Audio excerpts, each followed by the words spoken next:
dah berkaitan. Bismillahirrahmanirrahim.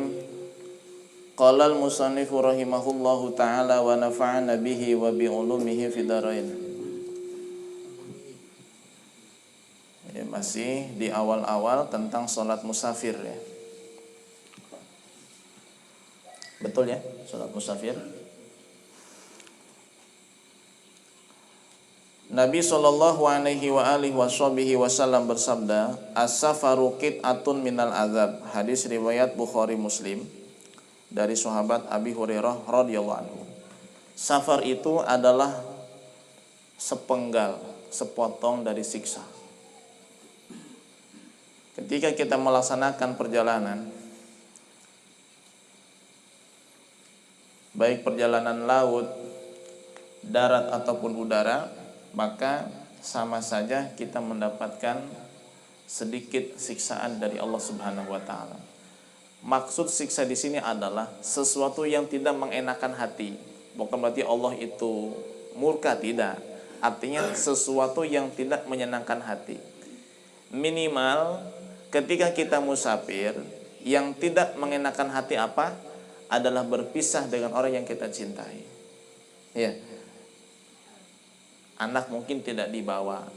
Apa tidak sayang berpisah dengan anak? Apa tidak sedih berpisah dengan anak? Mungkin istri tidak dibawa, yang dibawa yang muda misalnya. Apakah tidak sedih istri yang tua tidak dibawa? Kan sedih ya. Atau kalau cuma satu istrinya kan dia musafir sendiri ke Jawa, apa tidak sedih tidak membawa pujaan hatinya? Ketika ibunya ya dia musafir ke Jawa lalu pergi lagi ke sini berpisah dengan orang tua, apa tidak sedih berpisah dengan orang tua? Itu minimal perasaan yang gak enak dirasakan oleh musafir di setiap perjalanan yang dia lakukan. Belum kesananya ada capek. Emang musafir tidak capek? Capek, Pak. Meskipun sekarang udah zamannya modern ya, kendaraan serba canggih ya, fasilitas serba terpenuhi, tapi tetap yang namanya perjalanan itu capek. Mau naik pesawat, naik kapal, naik mobil, apalagi cuma naik motor, capek. Maka wajar kata Nabi, as-safaru qit'atun minal adzab. Safar itu adalah sepenggal, sepotong dari siksa. Maka Allah Subhanahu wa taala ya kasihan kepada hamba-hambanya yang melakukan perjalanan. Maka Allah berikan kemudahan bagi mereka. Baik itu berkaitan dengan sholat ataupun lainnya. Nanti akan kita bahas beberapa kemudahan Allah, keringanan Allah yang diberikan kepada para musafir. Karena Allah sayang kepada hamba-hambanya. Ai inna safara la yakhlu min masyaqqatin hissiyatin aw ma'nawiyatin. Ya, jadi makna safar itu adalah sepenggal dari siksa adalah bahwa yang namanya safar tidak akan sepi, tidak akan terlepas dari masyaqqah, kesulitan. Baik kesulitan zahir ataupun kesulitan batin. Kesulitan zahir seperti capek ya, kemudian rasa khawatir di perjalanan, ada yang mencuri, ada yang jahat, atau misalnya beban secara maknawi seperti berpisah dengan kerabat, dengan kekasih.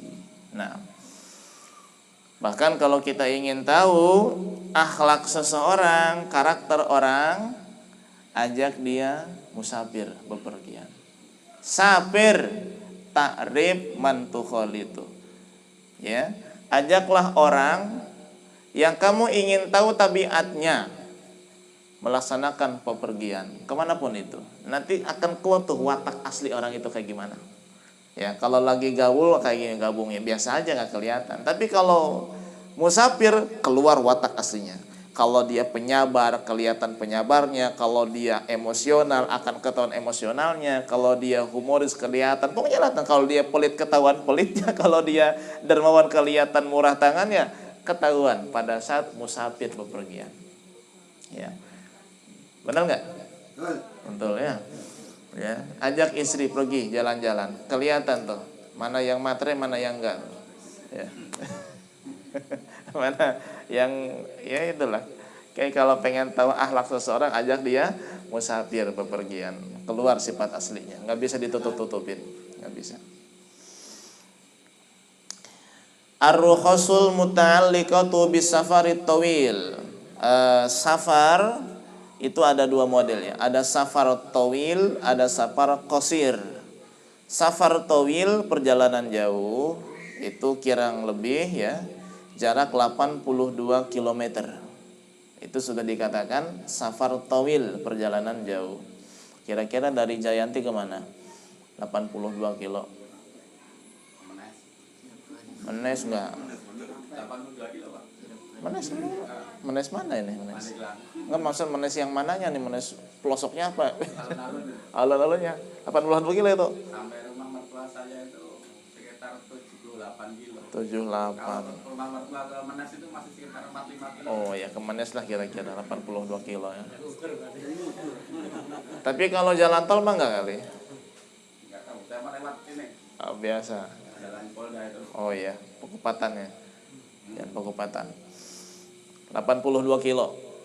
Itu sudah dikatakan safar tawil. Kurang dari 82 kilo itu disebut safar qasir. Dari sini ke Belaraja, ke Serang, safar qasir ya. Kerangka, safar qasir, Tangerang, safar qasir. Ya. Di dua kategori safar ini ada keringanan-keringanan yang Allah berikan kepada hambanya. Yang pertama, rukhsah, kemudahan, keringanan yang Allah berikan kepada orang yang melakukan safar tawil. Yang pertama adalah qasrus shalah, diperbolehkan mengqasar salat. Qasar itu artinya meringkas. Yang tadinya 4 jadi 2. Ini kan kalau sengaja-ngaja kita nggak kemana-mana, sholat zuhur 2 rakaat kan nggak boleh, haram, dosa. Tapi pada saat kita bepergian dengan perjalanan jauh, safar tawil, maka sholat zuhur yang 4 boleh kita laksanakan 2 rakaat saja. Ini namanya apa? Rukhsah. Jadi dalam hukum Islam itu, dalam hukum fikih itu ada yang namanya azimah, ada juga yang disebut rukhsah. Kalau azimah itu hukum asli. Seperti zuhur berapa rakaat? 4, itu azimah namanya. Boleh dikosor jadi 2? Boleh. Dengan sebab diantaranya adalah safar tawil. Maka zuhur yang dilaksanakan 2 rakaat pada saat safar tawil itu namanya rukhsah. Keringanan, kemudahan dari Allah Subhanahu wa taala. Nanti kita bahas. Ini secara globalnya dulu kita katakan, kita sebutkan kemudahan-kemudahan yang Allah berikan kepada orang yang musafir dengan safar tawil. Yang kedua, al-jam'u baina sholataini, diperbolehkan menjamak antara 2 sholat.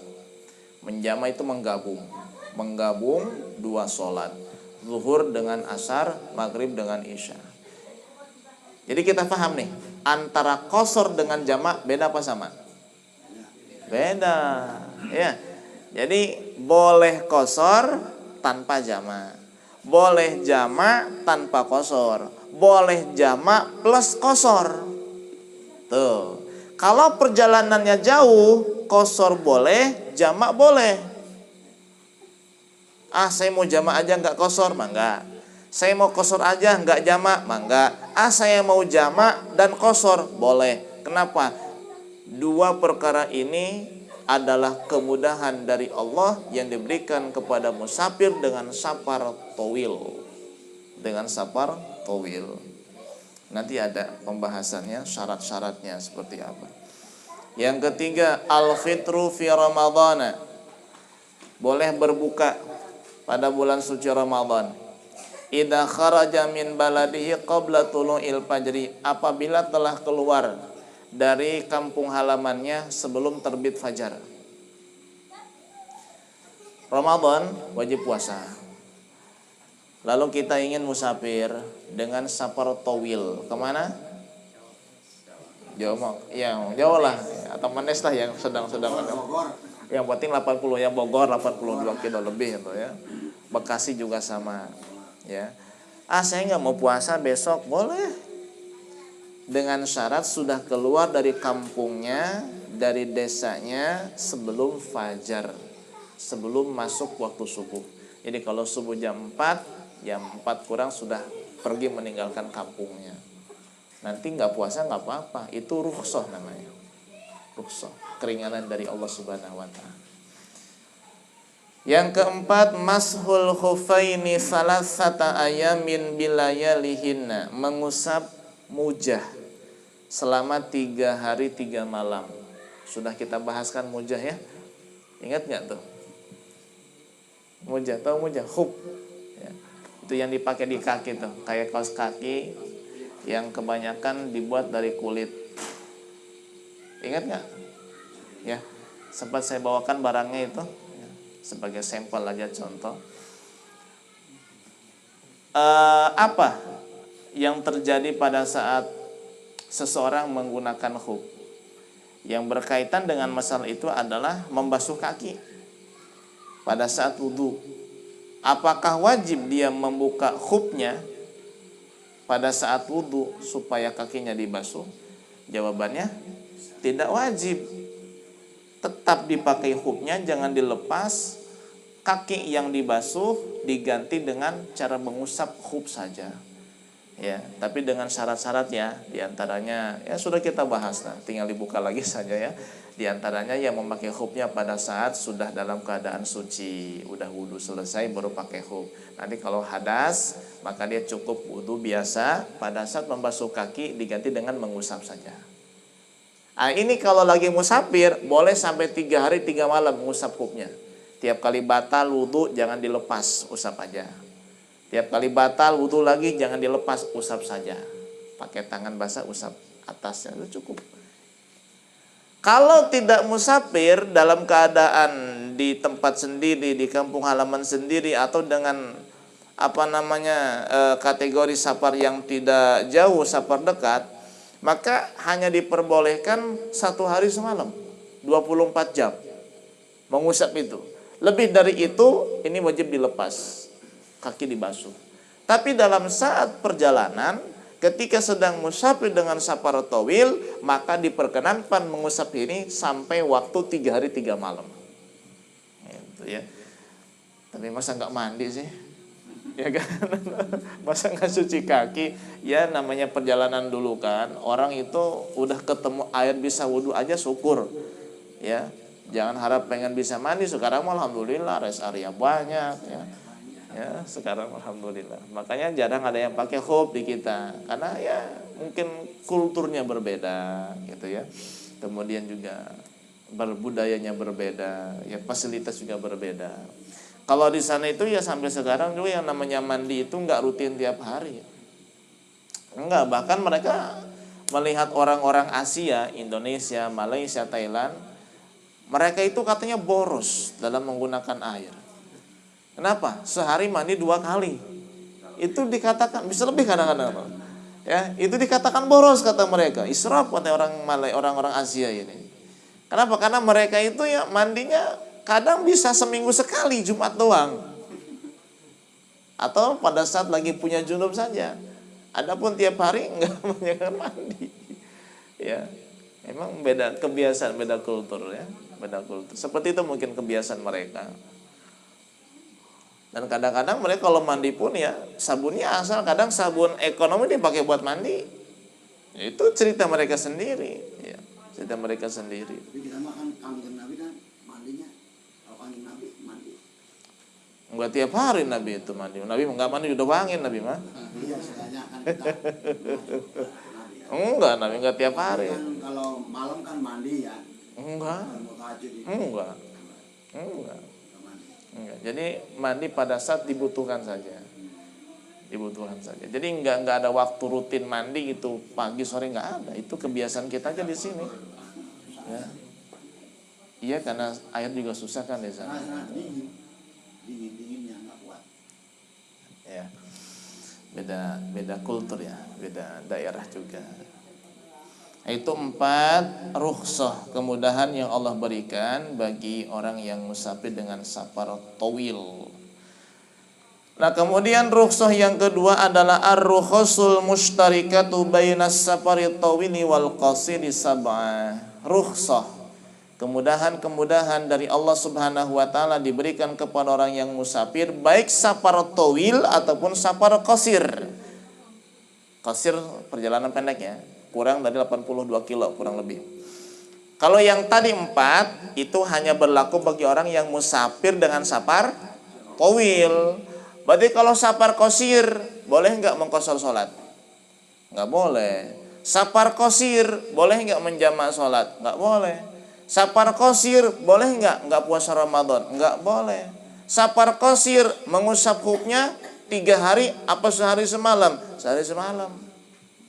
Nah, yang akan kita sebutkan ini ada 7.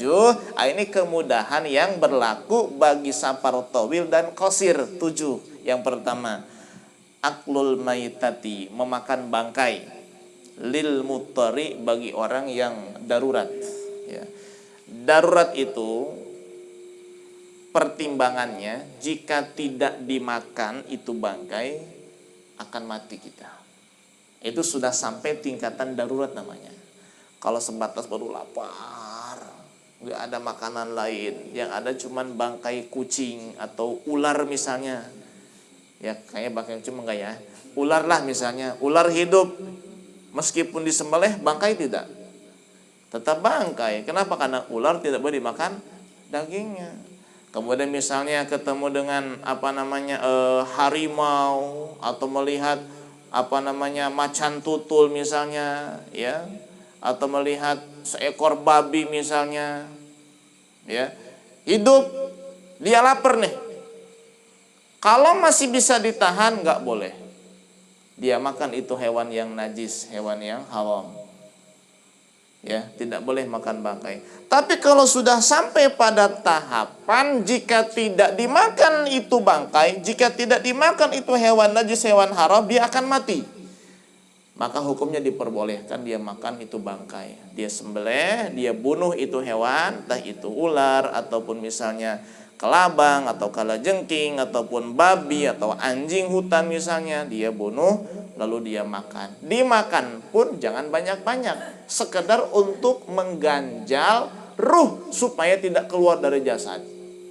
Kira-kira ya sesuai dengan kadar masing-masing. 2 suap, 3 suap cukup untuk supaya menahan nyawa supaya tidak mati. Lebih dari itu haram, apalagi sampai disimpan, ya. Enak juga nih ya. Buat nanti sore nggak bisa. Udah itu doang tuh. Nah, ini boleh memakan bangkai dalam keadaan darurat, bukan hanya pada saat safar tawil, di safar qasir pun berlaku. Memakan bangkai dalam keadaan darurat. Yang kedua, at-tanaffulu 'ala rahilati, melaksanakan sholat sunnah di atas kendaraan. Kendaraan dulu apa? Unta, ya, kemudian kuda atau gerobak, ya, yang didorong ataupun dibawa oleh kuda, ataupun haudaj, ya. Haudaj itu ya semacam peti ataupun tempat duduk di atas unta. Ya, pernah lihat nggak tuh di atas unta kayak ada kursinya, kan ada saungnya gitu. Itu namanya haudaj. Haudaj, ya. Gajah juga sama. Haudaj itu namanya. Boleh melaksanakan sholat sunnah di atas kendaraan, di atas gajah, di atas unta. Sekarang ada motor, ada mobil, pesawat, kereta, kapal, boleh. Baik perjalanan tawil, jauh, atau safar qasir, perjalanan dekat, boleh. Dari sini ke Balaraja, ngapain Pak? Kerja. Safar bukan itu? Safar apa? Qasir, boleh enggak tuh? Jarak antara Jayanti dengan Balaraja, di tengah perjalanan di atas motor kita sholat duha, boleh enggak? Boleh. Itu rukhsah. Pernah enggak? Belum pernah. Kenapa pernah? Sholat duha di rumah dulu. Sholat duha di rumah dulu. Ya. Jadi keringanan, kemudahan, ya, kemudahan. Ya seperti kadang-kadang ya tahadus binimah, saya kan ada 2 kajian rutin subuh ya di Telaga Bestari, di perumahan RE sama di perumahan The Hills itu ya, The Hills 2. Itu berangkat dari sini kadang 3:30, kadang bangun pas 3:30, ya Allah setengah jam lagi. Ini kalau tahajud di rumah nggak keburu, di mobil ya, kendaraan ya. Salat tahajudnya di atas mobil bisa. Kenapa? Bisa sambil nyetir. Asalkan setirnya lurus aja udah di sporing ya. Kalau sporing kan Allah mulai jauh mobilnya nih. Kalau sporing kan lurus terus, dilepasin sih tetap lurus kan gitu. Ya cuman emang ya kikuk juga sih ya. Kaku lah gitu. Tapi bagi penumpang ya leluasa, penumpang leluasa. Itu rukhsah. Ya, keringanan dari Allah Subhanahu wa taala. Khusus salat sunnah, salat wajib nggak boleh. Yang ketiga, isqatus sholati bitayammumi, gugurnya sholat dengan tayamum. Maksudnya apa? Maksudnya jika tidak ada air pada saat kita di perjalanan lalu kita sholat menggunakan tayamum, maka sholat ini dikatakan telah selesai kita laksanakan kewajibannya, gugur kewajibannya dari kita. Nanti pada saat kita sampai di tujuan, sholat yang tadi dilakukan tidak perlu diulang, tidak perlu diqadha. Kenapa? Karena sudah dikatakan gugur sebab kita melaksanakan sholat itu dengan tayamum. Ya, dengan tayamum. Beda hanya kalau tayamumnya di Taman Cikande karena tidak ada air. Ini kewajibannya belum gugur meskipun udah dilaksanakan sholatnya. Saya sudah sholat duhur tadi Pak Ustadz. Kenapa? Tidak ada air. Perjalanan bukan di tempat sendiri, di kampung sendiri. Apakah nanti setelah adanya air sholat duhur yang saya lakukan tadi itu wajib saya ulangi? Wajib diulangi lagi. Kenapa wajib diulangi? Sebab di situ tempat biasa ada air. Dalam 1 tahun itu lebih banyak ada air ketimbang tidak ada air. Kalau di perjalanan baik qasir ataupun tawil dikatakan gugur sholatnya. Arti gugur di sini setelah dilaksanakan sholat dengan tayamum tidak perlu dikodok lagi nanti pada saat nemu air ataupun pada saat tiba di tujuan mendapatkan air. Yang keempat, tarkul jum'ati, meninggalkan sholat Jumat. Orang yang musafir baik tawil ataupun qasir boleh tidak sholat Jumat. Paham ya? Saya ini musafir kemana? Ke Serang musafir nih. Pas hari Jumat boleh nggak sholat Jumat? Dilihat dulu kapan dia musafirnya. Kalau musafirnya setelah sholat fajar, habis sholat subuh atau di pagi hari, maka safarnya haram melaksanakan safar di hari Jumat setelah fajar. Kecuali dia meyakini atau mengira akan bisa sholat Jumat di perjalanan. Lain hanya kalau musafirnya sebelum fajar, jam 3 udah keluar, 3:30 udah keluar. Nanti meskipun itu perjalanannya pendek, boleh tidak sholat Jumat. Nah kalau jam 7 baru berangkat, ya baru berangkat nih, hukumnya apa tuh? Haram melakukan perjalanan di hari Jumat setelah sholat subuh. Kecuali jika dia meyakini atau punya perkiraan, punya prasangka akan bisa melaksanakan sholat Jumat di perjalanan. Hati-hati yang safar hari Jumat pagi-pagi ini. Ya, harus punya perkiraan bisa Jumatan di perjalanan. Wajib. Pergi ke Cikupa jam 6:30 hari Jumat, ngapain? Kerjalah Pak Ustadz. Yakin nggak bisa sholat Jumat di sana? Yakin loh, ada masjid di sana, berarti nggak apa-apa, halal. Tapi kalau kira-kira nggak yakin, waduh, nggak tahu ya. Ini kadang-kadang bisnya nggak tahu nih supirnya, kadang benar, kadang nggak benar supirnya, haram. Ya. Yang dosa siapa? Yang dosa siapa? Supir apa kita yang naik? Dua-duanya. Supir yang nggak berhenti dosa tanggung jawab juga. Kita juga ngapain berangkat pagi-pagi, gitu kan? Kalau mau sebelum subuh sekalian gitu biar aman. Yang kelima adamul qadha. Nah ini penting nih bagi yang punya istri 2 ya. Poligami. Adamul qadha li darrati zaujatin ukhidat bil qur'ati muddata safari ya. Keringanan yang kelima adalah tidak ada kewajiban qada untuk madu istri yang dibawa selama di perjalanan dengan cara diundi. Zaid punya istri 2. Yang pertama Sarwiti, yang kedua Markonah. Sarwiti sama Oh, nah ini Zaid mau musafir. Kemana? Ke Lampung. Ada Markonah nggak ini? Nggak ada ya, aman berarti. Sarwiti ada nggak? Nggak ada. Mau musafir ke Lampung, dia bingung yang mana saya bawa nih. Karena Zaid ini kan adil, dia nggak mau lebih mengutamakan yang muda atau yang tua. Akhirnya diundi. 2 nama dicatat, dimasukkan dalam gelas, kocok. Ternyata yang keluar namanya Markonah, istri yang tua. Dalam hati, waduh sial ini. Pengen yang muda, yang dibawa yang tua. Berangkat. Berapa lama di sana? Ternyata di Lampung itu sampai 2 minggu. 2 minggu.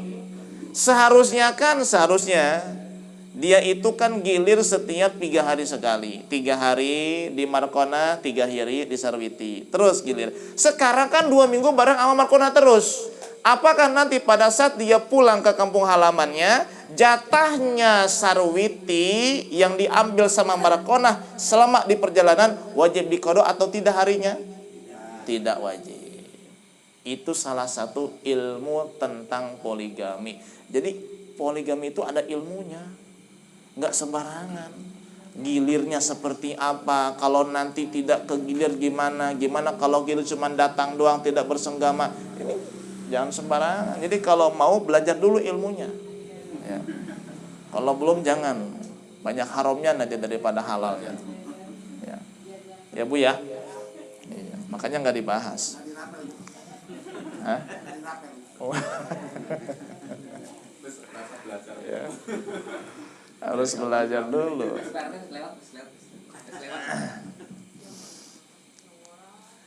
Oh, nungora banyak. Kolot banget. Dosa ya tante. Dosa. Yang keenam, as-safaru bil wadi'ati li'udrin. Boleh bepergian membawa barang titipan karena uzur. Yang ketujuh, as-safaru bil ariyah. Boleh musafir bepergian membawa barang pinjaman. Ya, baik perjalanan jauh atau perjalanan dekat. Misalnya nih ada orang nitip, Pak saya nitipnya, nitip apa? Nitip burung. Kemana yang punyanya itu? Pergi musafir. Kita mau musafir juga nih. Waduh, ini kalau saya tinggalin takut mati nih. Dibawa aja lah. Gak apa-apa. Karena uzur, takut mati nanti ditinggal di rumah. Ya, entah itu oleh tikus besar, atau karena penyakit, atau karena kurang pakan, dibawa gak apa-apa. Termasuk juga barang pinjaman. Ya, boleh dibawa. Baik perjalanan jauh ataupun perjalanan dekat. Itulah 7 kemudahan yang Allah berikan bagi orang yang musafir, baik safar tawil ataupun safar qasir. Jadi total rukhsah kalau digabung ada berapa? 11. Yang berkaitan dengan safar tawil cuma 4. Yang safar tawil, safar qasir berlaku keringanan ini jumlahnya adalah 7. Ini patut kita pahami. Nanti akan dibahas tentang hukum-hukum safar, hukum-hukum bepergian seperti apa. Insya Allah nanti kita lanjut pada pertemuan berikutnya. Insya Allah.